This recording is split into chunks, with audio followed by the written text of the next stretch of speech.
Hello बच्चों, मैं Gopal sir. Welcome to my YouTube channel Gopal sir classes. एक बार फिर से आप सभी बच्चों का बहुत बहुत स्वागत है। आज मैं आप सभी के लिए लेकर आया हूं क्लास 11th फिजिक्स, और क्लास 11th फिजिक्स में आज है हमारा लेक्चर नंबर 3।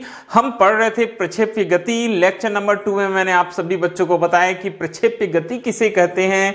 फिर मैंने आपको सिद्ध करके दिखाया कि प्रक्षेप्य गति में जो प्रक्षेप्य का पथ होता है वो परवलयाकार होता है, पैराबोलिक होता है, वो सिद्ध करके मैंने आपको लास्ट लेक्चर में दिखाया था। तो चलिए आज हम वहीं से आगे की क्लास लेकर आए हैं आप सभी बच्चों के लिए। आज हमारे लेक्चर नंबर 3 में हम प्रक्षेप्य गति में कुछ जो टर्म्स आते हैं, कुछ जो पद आते हैं, उनको देखेंगे कि किस प्रकार से हम उसको परिभाषित कर सकते हैं, उसके लिए व्यंजक निकाल सकते हैं। ये सारी की सारी चीजें होने वाली है आज के क्लासेस में। तो चलिए मैं आज के लेक्चर के जो टॉपिक्स हैं वो आप सभी बच्चों को बता देता हूं। आज हम देखेंगे बेटा प्रक्षेप्य गति में उड्डयन काल। ठीक है, आगे हम बताएंगे कि क्या होता है उड्डयन काल, क्षैतिज परास और अधिकतम ऊंचाई। तो आज की क्लास भी बहुत ही इंपॉर्टेंट है। जैसा कि लास्ट क्लास आप सभी बच्चों ने अटेंड किया, वैसे ही आज का क्लास भी आप शुरू से लेकर अंत तक देखते रहेंगे।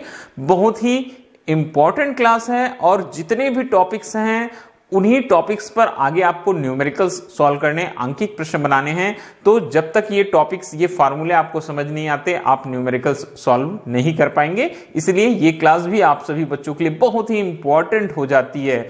और वो सभी बच्चे जो आज ही हमारे क्लास के साथ जुड़े होंगे, जो अभी तक चैनल सब्सक्राइब नहीं किए होंगे, मैं बार बार रिक्वेस्ट करता हूं, हर वीडियो में बोलता हूं कि प्लीज आप पहले चैनल सब्सक्राइब कीजिए ताकि आप तक हमारी जो वीडियोस है वो लगातार पहुंचते रहे। ओके बच्चों, तो चलिए क्लास स्टार्ट करते हैं। जैसे कि मैंने बताया, आज हम प्रक्षेप्य गति में जो हमने लेक्चर नंबर 2 लेकर आए थे, वहीं से आगे का क्लास है लेक्चर नंबर 3। आज मैं कुछ इंपॉर्टेंट टर्म जो प्रक्षेप्य गति या प्रोजेक्टाइल मोशन में आते हैं वो सभी आपको बताने वाला हूं। चलिए तो हम एक एक करके देखते जाएंगे कौन कौन से वो टर्म्स हैं। सबसे पहले प्रक्षेप्य गति में आज मैं बात करने वाला हूं उड्डयन काल, टाइम ऑफ फ्लाइट। ठीक है, उड्डयन काल, टाइम ऑफ फ्लाइट। देखिए मैंने डायग्राम्स पहले से यहां लगा के रख दिए हैं। आज का जो डायग्राम है, मैं कुछ कुछ चीजें यहां फिर से एक बार शो ऑफ कर देना चाहता हूं आपको। देखते जाएंगे बेटा कैसे, बहुत ही इंपॉर्टेंट कुछ चीजें हैं, आप देखते जाएंगे। ठीक है, यहां भी देखिए एक प्रक्षेप्य गति को मैं दिखाया हूं। दो एक्सिस है बेटा, ये हमारे पास वाई एक्सिस, वाई अक्ष है, और ये कौन सा एक्सिस है हमारा, ये एक्स अक्ष है। ठीक है, वाई अक्ष और एक्स अक्ष। क्लियर, डायग्राम में आपको दिखाई दे रहा है। अब हमने आपको लास्ट क्वेश्चन में बता दिया था कि वस्तु को यू वेग से फेंका जाता है, कितना कोण बनाते हुए, थीटा कोण बनाते हुए। जो वस्तु रहती है उसको थीटा कोण बनाते हुए यू वेग से फेंका जाता है। ठीक है, फिर उसको दो घटकों में, एक घटक जो होता है बेटा उसको यू कॉस थीटा होता है, और जो क्षैतिज में जो घटक यू कॉस थीटा, और जो ऊर्ध्वाधर में जो घटक होता है वो होता है बेटा यू साइन थीटा। ठीक है, ऊर्ध्वाधर घटक क्या होता है, यू साइन थीटा होता है। ये सारी चीजें मैंने बता दिया था। तो चलिए आज हम देखते हैं क्या उड्डयन काल, टाइम ऑफ फ्लाइट किसे कहते हैं। टाइम ऑफ फ्लाइट, उड्डयन काल, लिखा है बेटा परिभाषा, फेंके जाने वाली बिंदु से उच्चतम ऊंचाई तक जाने और पुनः फेंके जाने वाले बिंदु के क्षैतिज तल में स्थित अन्य बिंदु तक वापस लौटने में जितना समय लगता है उसे, उसका क्या कहते हैं, उड्डयन काल कहते हैं। किसका, प्रक्षेप्य का उड्डयन काल कहते हैं। तो फेंके जाने वाला बिंदु, कहां से प्रक्षेप्य को फेंका जा रहा है, प्रक्षेप्य को एक बिंदु जिसे हम मूल बिंदु कहते हैं, ओरिजिन कहते हैं, ओ से फेंका जा रहा है। देखिए कहां से फेंका जा रहा है बेटा, ओ से फेंका जा रहा है, और ओ से जब इसको फेंका जा रहा है तो वो कुछ इस तरह के पथ का अनुसरण करते हुए वापस क्षैतिज में आकर गिर रहा है। ठीक है, इस तरह से वो गति कर रहा है और वापस कहां कर गिर रहा है बेटा, क्षैतिज में आकर गिर रहा है। ये कुछ इस तरह से गति करते हुए वापस क्षैतिज में आकर गिर रहा है। तो मान के चलते हैं ओ से चला, ये उसकी अधिकतम ऊंचाई होती है बेटा, उसकी मैक्सिमम हाइट होती है एच मैक्सिमम। यहां पास जो उसका ऊर्ध्वाधर वेग का जो घटक होता है यू आई, उसकी वैल्यू कितनी हो जाती है बेटा, 0 होती है अधिकतम ऊंचाई पर, और वहीं से वो नीचे गिरने लगता है। मान के चलते हैं कौन से बिंदु पर, बिंदु ए पर गिर रहा है। कहां गिर रहा है बेटा, बिंदु ए पर। इसको मैंने ओ नाम दे दिया, ए। तो परिभाषा के अनुसार से अगर हम देखेंगे, ध्यान से देखते जाएंगे ना, जो परिभाषा है बेटा, परिभाषा के अनुसार से अगर हम यहां देखें तो क्या बोलता है, उड्डयन काल, टाइम ऑफ फ्लाइट, फेंके जाने वाली बिंदु से उच्चतम ऊंचाई तक जाने, तो ओ से कहाँ गया, ये मैक्सिमम हाइट पर गया, इस पॉइंट पर गया बेटा, ये उसका मैक्सिमम हाइट है, ये मैक्सिमम हाइट है, इस पॉइंट पर गया और वापस क्षैतिज तल में कहां पहुंचा है, ए। तो ओ से ए तक जाने में जितना वो समय लेता है वो उसका क्या कहलाता है, उड्डयन काल। किसका, प्रक्षेप्य का। प्रक्षेप्य जो है फेंके जाने वाले बिंदु ओ से क्षैतिज तल में स्थित किसी अन्य बिंदु ए तक जाने में जितना समय लिया वो उसका कहलाया बेटा उड्डयन काल। तो उड्डयन काल टाइम ऑफ फ्लाइट, फेंके जाने वाले बिंदु से उच्चतम ऊंचाई तक जाने और पुनः फेंके जाने वाले बिंदु के क्षैतिज तल में स्थित अन्य बिंदु तक आने में लगा समय क्या कहलाता है, उड्डयन काल कहलाता है। अब हम उड्डयन काल के लिए व्यंजक देखेंगे। उड्डयन जो काल है उसको टी से डिनोट किया जाता है, कैपिटल टी से दिखाया जाता है। तो हम उड्डयन काल के लिए अब व्यंजक देखेंगे। चलिए हम देखते हैं उड्डयन काल के लिए व्यंजक। ठीक है, ये मैं हेडिंग डाल देता हूं बेटा। सबसे पहले क्या देख रहे हैं हम देख रहे हैं उड्डयन काल। उड्डयन काल मतलब समय है, उड्डयन काल टी की हम उड्डयन काल टी निकालना सीखेंगे। ठीक है, उड्डयन काल टी। अब फिर से वही बात है बेटा, आपको मैंने लास्ट क्लास में बहुत अच्छे से समझा दिया था कि वस्तु को ऊर्ध्वाधर दिशा से भिन्न किसी अन्य दिशा में फेंका जाता है। ठीक है, मगर वो गति किधर करती है, ऊर्ध्वाधर दिशा में ही गति करती है और वापस कहां जाती है, क्षैतिज में आ जाती है। ठीक है, तो हम यहां फिर से कौन सी हो,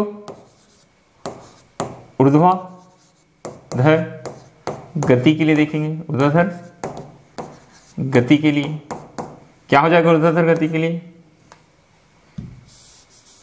यू वाई, वाई एक्सिस की ओर उसका वेग यू साइन थीटा। ठीक है, अब त्वरण की बात करते हैं बेटा। ए वाई ऊपर की ओर जा रहा है तो त्वरण कितना हो जाता है, माइनस जी, और उसका विस्थापन y इज इक्वल टू होता है बेटा y। ठीक है, ये हमारे पास आता है। तो मैं सीधे सीधे अब आ जाता हूं बेटा विस्थापन समीकरण में। कहां जाता हूं, विस्थापन समीकरण। कौन सा विस्थापन समीकरण, y एक्सिस की ओर। तो y is equal to u y t plus half a y t square. y is equal to u y t plus half a y t square. तो y विस्थापन क्या हो जाएगा बेटा, y हो जाएगा you why you sine theta into time. ठीक है बेटा, तो टाइम क्या हो जाएगा हमारे पास, यहाँ टाइम तो हम t ही ले रहे हैं। ठीक है, तो t को उड्डयन काल लेना है तो हम इसको क्या कर लेते हैं बेटा, कैपिटल T मान लेते हैं। टाइम क्या हो जाएगा हमारा, कैपिटल T हो जाएगा प्लस हाफ। ठीक है, प्लस हाफ। यहां एक चीज पर ध्यान देना बेटा, विस्थापन जो है, ठीक है, वापस वस्तु कहां आकर गिर रही, क्षैतिज पर आकर गिर रही। वस्तु आकर वापस कहां गिर रही बेटा, क्षैतिज पर। तो ये जो हमने यहां विस्थापन लिया बेटा y, तो y के प्लेस में हम क्या वैल्यू पुट करेंगे बेटा, 0। क्या करेंगे वैल्यू पुट, हम 0 करेंगे। तो यहां हमारा विस्थापन जो है वो हो जाएगा बेटा 0। क्लियर बात, क्यों, क्योंकि वस्तु वापस कहां कर गिर रही है, क्षैतिज पर गिर रही है। तो ये y इक्वल टू 0 हो गया, u y equal to u sine theta, t equal to T half, a y equal to minus g, और t तो ये कैपिटल T का स्क्वायर। ठीक है, तो ये 0 इक्वल या करके आप लिख सकते हैं बेटा, 0 इक्वल क्या आ रहा है हमारे पास में, u sign theta into T, ये माइनस सामने आ जाएगा बेटा, हाफ जी टी स्क्वायर। ये हाफ जी टी स्क्वायर को हम इधर पक्षांतर कर देते हैं तो ये हो जाएगा बेटा half g t square is equal to u sine theta into t. ध्यान से देखेंगे, half g t square is equal to u sine theta into t. T square ये टी, एक एक टी कैंसिल हो गया। यहां क्या बचा बेटा हमारे पास में, यहां बच रहा है half g t is equal to u sine theta.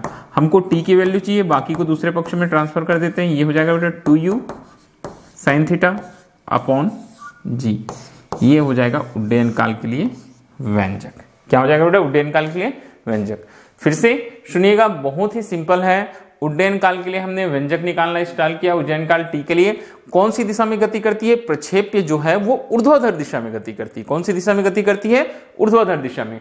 तो ऊर्ध्वाधर दिशा में गति के लिए जो ऊर्ध्वाधर दिशा में प्रक्षेप्य का घटक है u i is equal to u sine theta लिए, त्वरण a y is equal to minus g, चूंकि वापस वस्तु कहां कर गिर रही है, क्षैतिज पर, इसलिए ऊर्ध्वाधर दिशा में जो उसका विस्थापन होता है y वो क्या हो जाता है बेटा 0, क्योंकि ऊर्ध्वाधर दिशा में केवल गति करता है, वापस आ जाता है क्षैतिज पर। तो विस्थापन समीकरण y is equal to u i t plus half a y t square से हमारे पास में y का मान कितना हो गया 0 हो गया, और जो u i है बेटा u i क्या आ गया हमारे पास में u साइन थीटा आ गया into T plus half a Y के प्लेस में क्या आ गया बेटा माइनस जी, और टी की जगह हमने कैपिटल टी रख दिया, टी का स्क्वायर, क्योंकि उड्डयन काल को कैपिटल टी से डिनोट किया जाता है। तो 0 u sine theta into T, ये माइनस है तो minus half g t square आ गया। Minus half g t square को आप दूसरे पक्ष में पक्षांतर कर देना, माइनस से प्लस हो जाएगा हाफ जी टी स्क्वायर, ये u sine theta into t, एक एक टी कैंसिल हो गया बेटा, half g t is equal to u sine theta बचा, हमको टी चाहिए था 2, इधर क्रॉस मल्टीप्लिकेशन होकर ऊपर आ गया 2 यू साइन थीटा और जी आ गया नीचे। इस तरह से टी उड्डयन काल के लिए हमको यहां मिल जाता है व्यंजक।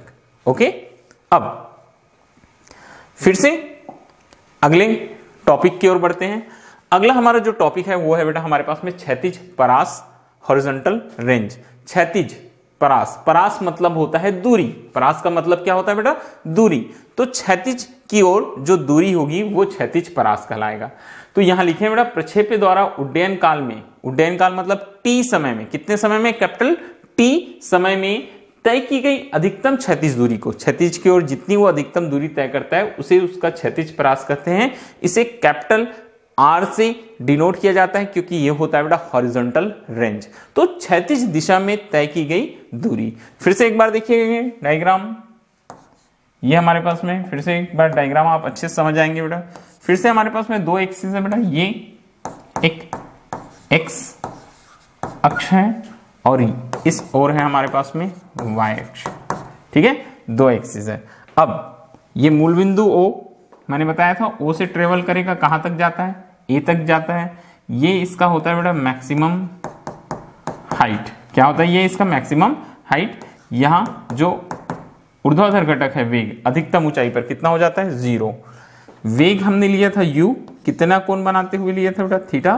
फिर दो घटक हम लिखते हैं, एक घटक जो होता है क्षैतिज दिशा में वो u cos थीटा होता है, और ऊर्ध्वाधर घटक में, ऊर्ध्वाधर दिशा में जो घटक होता है बेटा वो होता है u sin थीटा, ठीक है, ये ओके। इस तरीके से हमने दो घटक ले लिए। अब हम क्षैतिज दिशा की बात करते हैं। तो क्षैतिज दिशा में देखो O से कहां तक ट्रेवल कर रहा है, R तक, तो ये जो O और A का बीच का जो डिस्टेंस होगा वो क्या कहलाएगा बेटा, क्षैतिज परास R कहलाएगा। क्लियर हुई बात। फिर से एक बार डायग्राम वही आपके पास में बेटा, दो एक्सिस हैं, एक्स अक्ष और वाई अक्ष है। वस्तु प्रारंभिक वेग u से फेंकी जा रही है, जो प्रक्षेप्य है वो u को हम दो घटकों में क्या कर देते हैं, बांट देते हैं। टू कंपोनेंट्स जो समकोणिक घटक है उसमें बांट देते हैं। क्षैतिज दिशा में u cos थीटा, ऊर्ध्वाधर दिशा में u sin थीटा, क्योंकि थीटा कोण बना रही थी, ठीक है। फिर बताया मैंने वस्तु मैक्सिमम हाइट पर जाती है और वापस क्षैतिज की ओर नीचे गिरती है, तो मैक्सिमम हाइट पर जो ऊर्ध्वाधर घटक होता है वेग का वो कितना हो जाता है बेटा 0, और वापस कहां गिरती है A पर। तो O से A तक जो समय लिया था उसको हमने उड्डयन काल बताया बेटा। उड्डयन काल के लिए मैंने आपको जो व्यंजक है वो मैंने बता दिया है कि किस प्रकार से उड्डयन काल होता है। O से A तक ट्रेवल करने में जो लगा हुआ समय उसको हमने उड्डयन काल बोला था। अब बोलता है O से A तक की जो दूरी है क्षैतिज में वो कहलाती है बेटा क्षैतिज परास। क्या कहलाती है बेटा, वो क्षैतिज परास। तो अब हमको देखना है क्षैतिज परास के लिए व्यंजक, ठीक है। क्या देखेंगे हम देखने वाले हैं बेटा क्षैतिज परास, क्षैतिज परास R, क्षैतिज परास हम देखेंगे R। चलिए स्टार्ट करते हैं। तो क्षैतिज परास, परास मतलब दूरी है बेटा। अब मैं यहां आपको बता देता हूं, देखो होता क्या है बेटा एक्चुअल में। क्षैतिज परास बराबर, ये मैं यहां क्षैतिज परास निकालूंगा, ठीक है, क्षैतिज परास निकालूंगा। क्षैतिज परास बराबर क्षैतिज वेग गुना उड्डयन काल। क्या हो जाएगा बेटा, क्षैतिज वेग गुना उड्डयन काल। कहां से आया, जबकि हमको मालूम है बेटा दूरी बराबर परास तो क्या है, एक प्रकार की दूरी ही है। तो दूरी बराबर क्या होता है हमारे पास में, होता है बेटा वेग गुना समय। क्या होता है, वेग गुना समय। दूरी बराबर होता है वेग गुना समय, तो क्षैतिज परास दूरी है, क्षैतिज वेग तो वेग हो गया, उड्डयन काल क्या है, यहाँ समय है। ठीक है, तो ये तो क्षैतिज परास को हम डिनोट करेंगे बेटा आर से। क्षैतिज वेग, क्षैतिज की ओर वेग कितना है हमारे पास में, यू कॉस थीटा है, तो आर इजिकल टू ये क्या हो जाएगा बेटा हमारे पास में, यू कॉस थीटा इंटू उड्डयन काल, उड्डयन काल कैपिटल टी, जबकि हमको मालूम है अभी हमने निकाला बेटा टी इजिकल टू क्या निकाला हमने, 2u sine theta upon g, ये उड्डयन काल के लिए हमने व्यंजक निकाला। तो इस फॉर्मूले में हम मान रख देंगे बेटा, तो r इजिकल टू क्या हो जाएगा, u cos theta into t, T मतलब 2u sine theta upon g. तो r इजिकल टू हमारे पास हो जाएगा बेटा 2u और u का स्क्वायर, ये साइन थीटा, ये cos थीटा अपॉन जी। ठीक है, ट्रिग्नोमेट्री में हमारे पास फार्मूला होता है 2 sine theta cos theta sine 2 theta. ठीक है, तो मैं यहां पुट करता हूं बेटा फार्मूला, तो ये कितना हो जाएगा, यू स्क्वायर साइन 2 थीटा, क्या हो जाएगा बेटा हमारे पास में, u square sine 2 theta upon g, ये हो जाएगा क्षैतिज परास हॉरिजॉन्टल रेंज। यहां रीजन लिख सकते हैं, जबकि हमको मालूम है बेटा क्या होता है, साइन 2 थीटा बराबर 2 sign theta into cos theta, ये फार्मूला होता है। ठीक है, तो बहुत ही सिंपल है। हॉरिजॉन्टल में बोलता है, क्षैतिज में प्रक्षेप्य जितनी दूरी तय करता है वो अधिकतम दूरी उसका क्या कहलाती है, बोलता है बेटा क्षैतिज परास। इसे r से प्रदर्शित करते हैं, तो क्षैतिज परास r बराबर, क्षैतिज परास बराबर परास दूरी होता है, तो दूरी बराबर होता है वेग गुना समय। तो यहाँ क्षैतिज में दूरी निकाल रहे हैं तो उसको क्षैतिज परास बोला जा रहा है, तो क्षैतिज परास बराबर क्षैतिज वेग गुना उड्डयन काल, समय की जगह उड्डयन काल आ गया, क्योंकि O से E तक ट्रेवल करने में जो प्रक्षेप्य था वो O से E तक जाने के लिए कितना समय लिया था, उड्डयन काल के बराबर समय लिया था। उड्डयन काल है हमारे पास कैपिटल T, तो क्षैतिज परास बराबर क्षैतिज वेग गुना उड्डयन काल हो गया बेटा, दूरी बराबर वेग गुना कहां से, समय से, तो क्षैतिज परास R बराबर क्षैतिज वेग u cos थीटा इंटू उड्डयन काल T, तो T इजिकल टू हो गया बेटा 2u sin theta upon g, R equal हो गया u cos theta into 2u sin theta upon g, R equal हो जाता है बेटा 2u square sin theta into cos theta upon g, R equal to हो गया u square sin 2 theta upon g, sin 2 theta equal to हो गया बेटा 2 sin theta into cos theta, 2 sin theta into क्या आ गया, cos थीटा। तो ये हमारे पास क्षैतिज परास R के लिए क्या बन जाता है, फार्मूला बन जाता है। इस प्रकार से आप ये क्वेश्चन भी आसानी से सॉल्व कर सकते हैं। सारे के सारे जो टर्म्स आज हम आपको सिखा रहे हैं बहुत इंपॉर्टेंट है, सारे फार्मूले आप याद रखिएगा। आगे हम न्यूमेरिकल सॉल्व करने वाले हैं, वहां आपको सारे फार्मूले काम आने वाले हैं। ठीक है, अब लास्ट इस लेक्चर का आखिरी टॉपिक, मैंने 3 ही टॉपिक इस लेक्चर में लिए हैं प्रक्षेप्य गति के लिए। सबसे पहले मैंने आपको उड्डयन काल बता दिया, फिर क्षैतिज परास, और लास्ट बेटा अंतिम जो टॉपिक होता है यहां का वो होता है हमारा अधिकतम ऊंचाई, मैक्सिमम हाइट। तो देखिए कैसे हम मैक्सिमम हाइट निकालते हैं। ठीक है, तो बोलता है प्रक्षेप्य द्वारा फेंके जाने वाली बिंदु से प्राप्य अधिकतम ऊर्ध्वाधर ऊंचाई को, प्रक्षेप्य जो रहता है जहां से वो फेंका जाता है तो वो जो अधिकतम ऊंचाई प्राप्त करता है, ठीक है, प्राप्य अधिकतम ऊंचाई को या ऊर्ध्वाधर ऊंचाई को हम क्या कहते हैं, अधिकतम ऊंचाई कहते हैं। इसे कैपिटल H से प्रदर्शित करते हैं। तो फिर से एक बार डायग्राम में हम आ जाते हैं बेटा। ये हमारा कौन सा एक्सिस है, सबसे पहले देखेंगे, ये हमारा x अक्ष है, ये हमारा y अक्ष है। ठीक है, ये x अक्ष है, ये y अक्ष है बेटा। वेग u, एंगल कितना क्रिएट करता है, ये थीटा। वेग को हम 2 घटकों में, क्षैतिज की दिशा में u cos थीटा और ऊर्ध्वाधर दिशा में बेटा u sin थीटा, 2 एंगल्स में 2 कंपोनेंट्स में डिवाइड कर देते हैं, u cos theta u sin theta. मैंने बताया था कि जो अधिकतम ऊंचाई होती है वहां वेग का ऊर्ध्वाधर घटक कितना हो जाता है बेटा, 0 हो जाता है। ठीक है, और ये होता है बेटा मैक्सिमम हाइट h, फेंके जाने वाले बिंदु से जहां क्या बोलता है, प्राप्त अधिकतम ऊर्ध्वाधर ऊंचाई प्राप्त करता है, वो उसकी अधिकतम ऊंचाई कहलाता है। इसको हम कैपिटल H बोलेंगे, ये जो डिस्टेंस है। ठीक है, ये जो डिस्टेंस है बेटा, ये अधिकतम ऊंचाई। ओके, तो ये भी आपको क्लियर हो गया होगा, ये अधिकतम ऊंचाई है। प्रक्षेप्य द्वारा फेंके जाने वाले बिंदु से प्राप्त अधिकतम ऊर्ध्वाधर ऊंचाई को अधिकतम ऊंचाई कहते हैं, इसे h से डिनोट करते हैं। ठीक है, तो चलिए आगे हम बढ़ेंगे। अब देखिए बहुत ही एक और इम्पोर्टेंट चीज में हम पहुंच गए, एक इम्पोर्टेंट टॉपिक में पहुंच गए बेटा। यहां हम स्टार्ट करेंगे फिर से। ठीक है, फिर से हम स्टार्ट करेंगे कहां से, हम एक यहां भी गति ऊर्ध्वाधर दिशा में गति के लिए लेके चलेंगे। चलिए कौन सी दिशा में बेटा, ऊर्ध्वाधर दिशा में गति के लिए। ठीक है, ऊर्ध्वाधर दिशा में गति के लिए। तो ऊर्ध्वाधर दिशा में गति के लिए क्या हो जाता है हमारे पास में, जो u y है बेटा वो है u sin थीटा। ठीक है, a y है हमारे पास में माइनस g, a y क्या है बेटा हमारे पास में माइनस g है, और जो वेलोसिटी का घटक है बेटा v y वो कितना हो रहा है, यहाँ 0 हो रहा है। वो कितना हो रहा है बेटा, वो 0 हो रहा है। ठीक है, u y ये सॉरी इसको हमको क्या लिखना था बेटा, ये जो है इसको हमको यहाँ लिखना है v y। इसको क्या लिखना है बेटा, जो घटक है उसको हम क्या लिखेंगे v y। v y is equal to क्या हो जाएगा, अंतिम वेग कितना हो जाएगा बेटा, यहाँ 0 हो जाएगा। ठीक है, तो v y is equal to क्या आ गया हमारे पास में, 0 आ गया। और v y is equal to 0 आया, साथ ही साथ जो यहाँ मैक्सिमम हाइट आएगा, क्या आएगा बेटा इसका, मैक्सिमम हाइट मतलब विस्थापन। विस्थापन y बराबर हम क्या लिखेंगे बेटा, h लिखेंगे। y बराबर क्या लिखेंगे, h। तो समीकरण पहले हम स्टार्ट करेंगे बेटा इसको, समीकरण कौन सा समीकरण, vy is equal to uy plus a t से। ठीक है, जो पहला समीकरण होता है गति का, वहीं से कौन से एक्सिस के लिए, ऊर्ध्वाधर दिशा के लिए। तो vy के प्लेस में क्या आ जाएगा बेटा 0, uy क्या हो जाएगा u sin theta plus a के प्लेस में हो जाएगा बेटा माइनस g, और टाइम को अभी हम t ही लेके चलते हैं। टाइम को क्या लेके चलेंगे बेटा, t।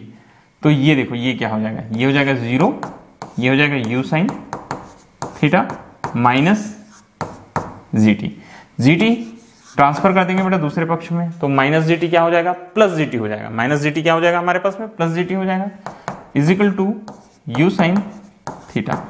तो यहां से हमको t is equal to u sin theta upon g समीकरण नंबर 1 प्राप्त होता है। t इज इक्वल टू क्या प्राप्त हो जाता है बेटा, u sin theta upon g। ठीक है, ये अब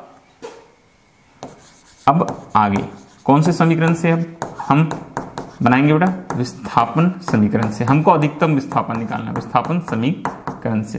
ठीक है, तो विस्थापन समीकरण y is equal to u y t plus half a y t square से, ये फार्मूले से।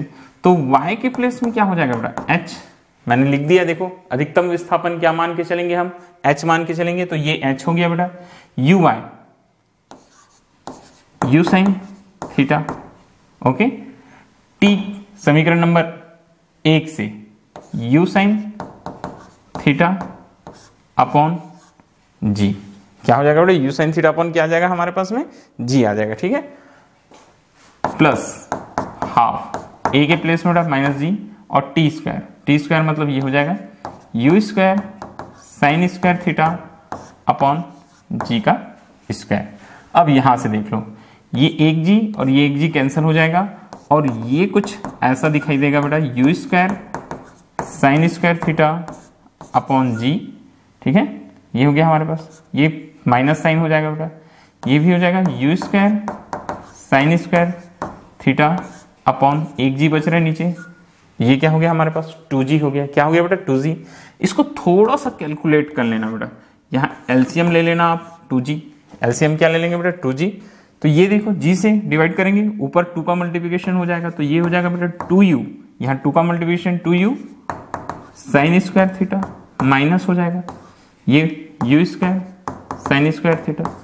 ठीक है, मैथमेटिकल कैलकुलेशन है। एलसीएम g और 2g का 2g हो गया, 2 का मल्टीप्लाई हो गया 2u sign square theta minus u square sine square, तो 2 टाइम्स से 1 टाइम माइनस होगा, क्या बचेगा बेटा finally h is equal to u square sine square theta upon 2g।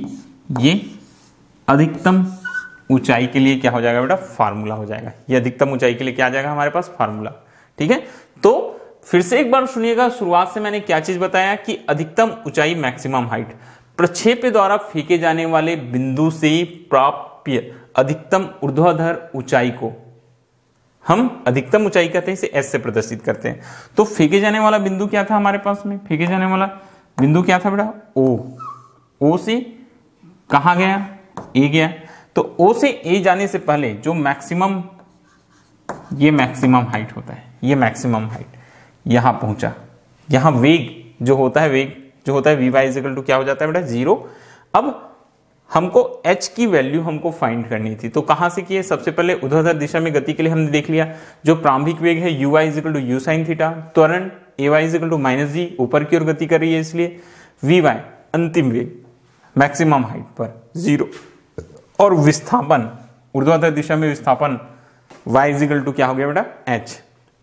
समीकरण लगाए vy equal to uy plus at से, तो vy की वैल्यू कितनी हमारे पास, 0 है। vy की वैल्यू क्या है बेटा, 0 है।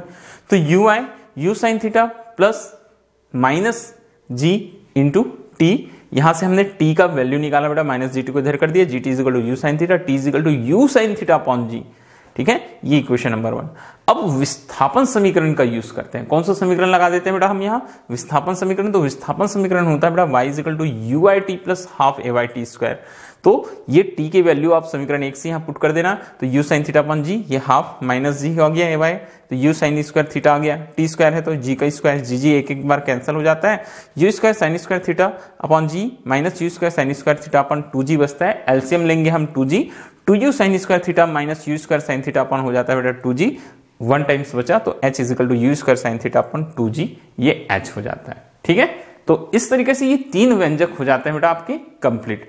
अब कुछ और चीजें मैं आपको बताना चाहता हूं। देखिए, अभी जो 2 हमने बहुत ही महत्वपूर्ण चीज देखा, कौन कौन सा महत्वपूर्ण चीज देखा बेटा, अभी लास्ट जो 2 पॉइंट मैंने बताए, मैंने आपको बताया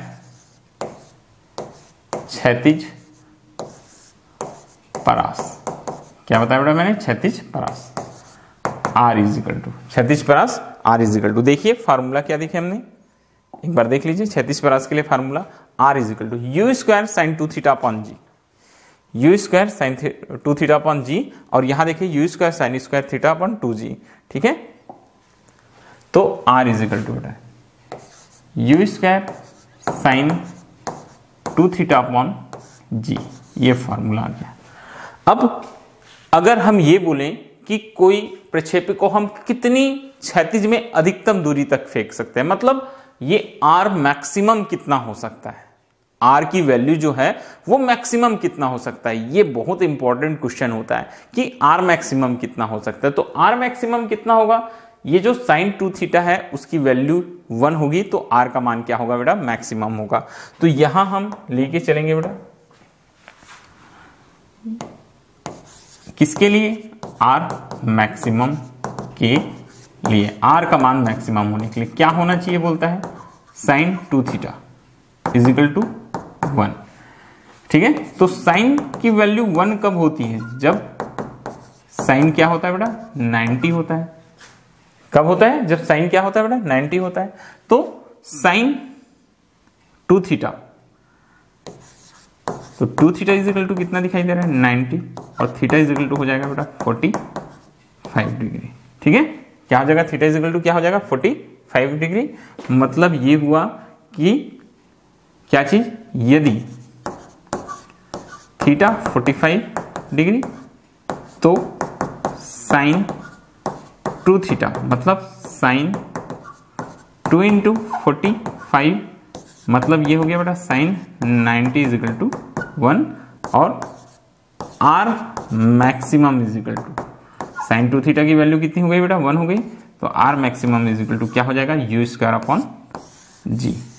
मतलब ये है कि अगर हम प्रक्षेपी को theta is equal to 45 degree बनाते हुए फेंकेंगे तो वस्तु जो है वो अधिकतम क्षैतिज दूरी तय करेगी। समझ में आ गया। और इसी प्रिंसिपल का उपयोग क्या करते हैं अधिकांशतः जो प्लेयर्स होते हैं, जो गोला फेंकते हैं, भाला फेंकते हैं, या जो क्या करते हैं, जो डिस्क थ्रो करते हैं, जो डिस्क को क्या करते हैं बेटा थ्रो करते हैं, वो यूज करते हैं। वो डिस्क को, गोला को या फिर भाला को कितने डिग्री पर, 45 डिग्री का एंगल बनाते हुए, 36 से कितने डिग्री का, समझ में आ रही? तो वो क्या करते हैं बेटा, डिस्क को, भाला को या गोला को 36 से 45 डिग्री का एंगल क्रिएट कराते हुए फेंकते हैं, ताकि वो मैक्सिमम जो डिस्टेंस है किधर, क्षैतिज दिशा में, वो प्राप्त कर सकें। तो याद रखना बेटा, क्षैतिज परास R इज इक्वल टू होता है U² sin 2 theta upon G। और अगर हमको R मैक्सिमम की वैल्यू फाइंड करनी है, किसकी वैल्यू फाइंड करनी है बेटा, R मैक्सिमम, तो R मैक्सिमम के लिए sin 2 theta is equal to 1 होता है, और sin 2 theta is equal to होता है sin 90 degree, 2 theta is equal to 90 degree, theta is equal to 45। यदि थीटा बराबर 45 तो sin 2 थीटा की वैल्यू 1 हो जाएगी, और R मैक्सिमम आ जाएगा हमारे पास U² अपॉन G। अब वैसे ही हम देखेंगे बेटा क्या, अधिकतम ऊंचाई। चलिए अब हम यहां देखते हैं बेटा अधिकतम ऊंचाई। तो अधिकतम ऊंचाई h के लिए अभी हमने देखा बेटा, h के लिए हमारे पास फार्मूला है। क्या फार्मूला है h के लिए? भी h के लिए हमारे पास फार्मूला है बेटा U² sin² theta upon 2G। अभी हमने देखा, देख लीजिए एक बार फिर से आप, ये U² sin² theta upon G। तो अब देखिए, ये U² sin² theta upon 2G हमारे पास फार्मूला है। यहां हम अब निकालेंगे बेटा किसके लिए, H मैक्सिमम के लिए। किसके लिए निकालते हैं हम, H मैक्सिमम के लिए। तो H मैक्सिमम के लिए क्या चीज होना चाहिए बेटा, sin² theta is equal to क्या होना चाहिए, 1 होना चाहिए। अब sin² थीटा 1 कब होगा, इसलिए हम क्या ले लेंगे बेटा, sin² theta is equal to sin 90। क्या हो जाएगा बेटा, sin 90, ठीक है। या हम बोल सकते हैं थीटा का मान कितना होना चाहिए बेटा, 90। थीटा का मान क्या होना चाहिए, 90। क्यों, क्योंकि थीटा इज इक्वल टू 90, तो sin² 90 इज इक्वल टू 1, ठीक है। sin 90² 1, और क्या हो जाएगा बेटा, और हमारे पास में जो H मैक्सिमम है वो हो जाएगा यहां से U² अपॉन 2G। तो इस प्रकार से हम अधिकतम ऊंचाई के लिए क्या निकाल सकते हैं बेटा, व्यंजक ज्ञात कर सकते हैं, ठीक है। अधिकतम ऊंचाई के लिए क्या कर सकते हैं, व्यंजक ज्ञात कर सकते हैं। तो ये बहुत ही इंपॉर्टेंट क्वेश्चन होता है बेटा, ये चीज आप हमेशा याद रखना, ठीक है। यहां एक न्यूमेरिकल क्वेश्चन बनता है जो अधिकांशतः मैंने देखा है बहुत सारे क्वेश्चंस पेपर में, बहुत सारे एग्जाम्स में पूछा जाता है। चलिए मैं आपको सॉल्व कराता हूं। देखो क्या आता है, एक क्वेश्चन आता है मेरे एग्जाम्स में, एक क्वेश्चन है न्यूमेरिकल जो बहुत ज्यादा पूछा जाता है। बोलता है यदि एक खिलाड़ी, ठीक है, जो प्लेयर होता है, एक खिलाड़ी जो है वो गेंद को 100 मीटर क्षैतिज में फेंक सकता है, ठीक है। अधिकतम की बात करते हैं, यदि एक खिलाड़ी गेंद को 100 मीटर क्षैतिज में, ठीक है, फेंक सकता है, तो वह उसे अधिकतम कितनी ऊंचाई तक फेंकेगा। ये क्वेश्चन पहले आप अच्छे से समझ जाएंगे, ठीक है, फिर हम सॉल्यूशन आपको कराते हैं। देखो क्या बोलता है प्रश्न, बोलता है कि एक जो खिलाड़ी होता है वह गेंद को 100 मीटर क्षैतिज में फेंक सकता है। बोलता है कितना दूर बेटा, 100 मीटर हॉरिजॉन्टल में फेंक सकता है। वही खिलाड़ी उस गेंद को अधिकतम कितनी ऊंचाई तक फेंक पाएगा। तो क्या चीज हमको दिया है सॉल्यूशन, सबसे पहले देखो क्षैतिज में अधिकतम, तो क्षैतिज में अधिकतम क्या होता है बेटा, क्षैतिज परास R maximum is equal to U² upon G। U square upon क्या होता है बेटा जी। ये जो हमको दिया है बेटा वो क्या दिया है, आर मैक्सिमम की वैल्यू दी है। R maximum is equal to हमको दे दिया बेटा 100 मीटर। कितना मीटर दे दिया बेटा 100 मीटर। जबकि हमको मालूम है कि R maximum is equal to होता है बेटा यू स्क्वायर अपॉन जी। इसलिए हम लिखेंगे यहाँ, ठीक है, किसकी वैल्यू, यू स्क्वायर अपॉन जी की वैल्यू। यू स्क्वायर अपॉन जी की वैल्यू कितनी दी है हमको, 100 दी है। ठीक है, ये इक्वेशन नंबर 1। क्लियर है बात। आर मैक्सिमम क्षैतिज में फेंकी गई अधिकतम दूरी कितनी मीटर, 100 मीटर। तो R maximum is equal to बेटा यू स्क्वायर अपॉन जी। तो u square upon g is equal to 100, ये हमको दिया है। अब बोलता है अधिकतम कितनी ऊंचाई तक। ठीक, हमारे पास में सूत्र होता है किसके लिए, अधिकतम ऊंचाई, H maximum is equal to, ये फार्मूला होता है बेटा यू स्क्वायर अपॉन 2g। क्या होता है बेटा, यू स्क्वायर अपॉन 2g। जबकि हमारे पास यू स्क्वायर अपॉन जी हमको पता चल गया बेटा, तो यू स्क्वायर अपॉन जी के प्लेस में हम रखेंगे 100 और डिवाइडेड बाई हो जाएगा बेटा 2। तो 2 1 जा 2 5 जा और ये 0। तो h maximum is equal to 50 metre. कितने मीटर हो गया बेटा, 50 मीटर। तो देखो इधर बहुत इंपॉर्टेंट बात, 50 मीटर आया अधिकतम ऊंचाई, रेंज कितना था बेटा उसका, 100 मीटर। मतलब ये होता है कि कोई जो खिलाड़ी होता है किसी गेंद को जितनी क्षैतिज दूरी पर फेंकेगा उसके आधी दूरी अधिकतम ऊपर की ओर क्या कर सकता है, फेंक सकता है। मतलब ये हुआ कि क्षैतिज दूरी पर अगर वो 100 मीटर फेंकता है तो उसी गेंद को वही खिलाड़ी ऊंचाई की ओर, अधिकतम ऊंचाई की ओर, उसकी आधी दूरी 50 मीटर तक फेंक सकेगा। इस तरह से यहां हमको पता चलता है कि किसी भी खिलाड़ी द्वारा जो क्षैतिज दूरी होती है आर मैक्सिमम, वो उसका क्या होता है, हाफ होता है। किसका हाफ होता है बेटा, एच मैक्सिमम का हाफ होता है। ये याद रखना। अगर एग्जाम में आपको मान के चलो 100 की जगह क्वेश्चन में दे दिया 80 मीटर फेंक सकता है क्षैतिज में, मतलब अधिकतम ऊंचाई में कितना, 80 का हाफ 40 मीटर फेंक पाएगा। ठीक है, अगर 20 मीटर फेंकता है लिखेगा तो क्या लिखेंगे बेटा 10। अगर 10 दिया रहेगा तो आ जाएगा आंसर 5। तो इस तरीके से आपको क्वेश्चंस को, न्यूमेरिकल्स को सॉल्व करना है। ये तो मैंने एक एग्जांपल आपको ऐसे ही आपको बता दिया।